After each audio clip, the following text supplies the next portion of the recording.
Okay, and welcome to the user interface of the stealth recording software. This is just a quick walkthrough to give you an idea of what the software is about and how it actually works. Basically, what we have here is the file preview window. Any recordings which are made will be listed here, and let's just make one now so you can actually see how this works. Now, you'll notice down here at the bottom right corner we've actually got it set on manual, so we have a record button here. So if we just click this button, you can see it started to record, and when you click stop, it stops recording.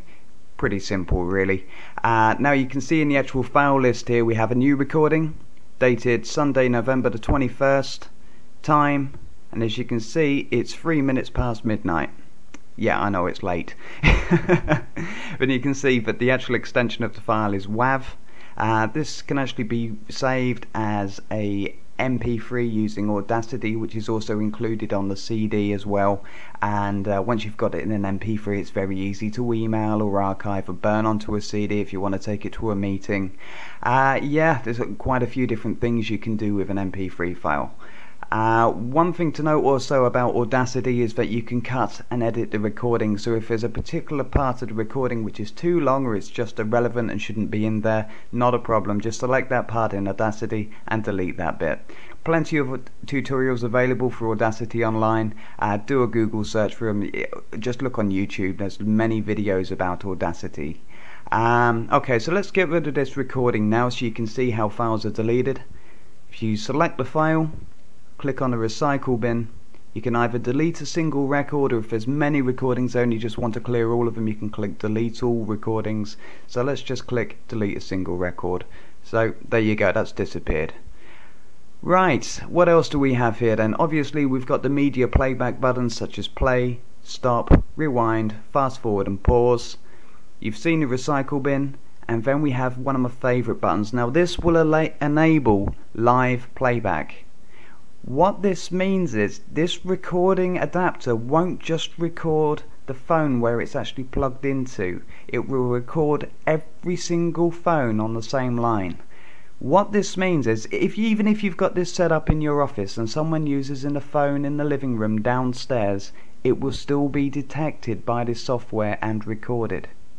Now by clicking this button you'll be able to listen into the phone call live through your PC speakers without anyone else knowing that you're listening. Now that might sound a little bit untoward, but I can assure you as a parent it can be quite reassuring knowing where your kids are going at the weekend.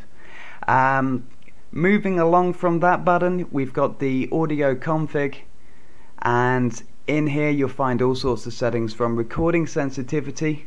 Now this has been put into the software because of telephone lines are notorious for having background noise on them, so some people will need to turn this up to be more sensitive, and you can turn it down to less sensitive if you're finding that recordings are triggering even when the phone's not in use. So that's what that feature's about. Now a sound alert, think of it as a doorbell for your telephone. Every time the phone rings or every time someone picks up a phone in a house to make a call, your PC will make a chime sound or a ring sound or any of the other sounds that you specify in this list to let you know that the phone's in use. Particularly handy if you don't want the phone being used late at night and you just want that little reminder that someone's picked the phone up or run off with the cordless phone.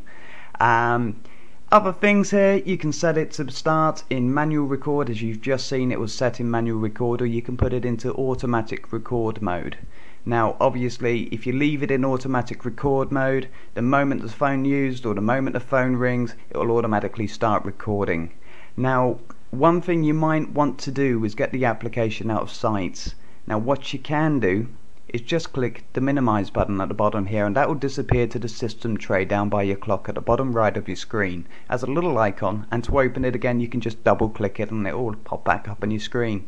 Now if you want a bit of extra security, you can tick this box require password, and now you can see this icon at the bottom here has changed to a padlock. Now when you click that, yes, it will minimize to the system tray just as before, but when you double click the icon again, a window will pop up asking you to put your password in, and if you haven't got the password it won't open up.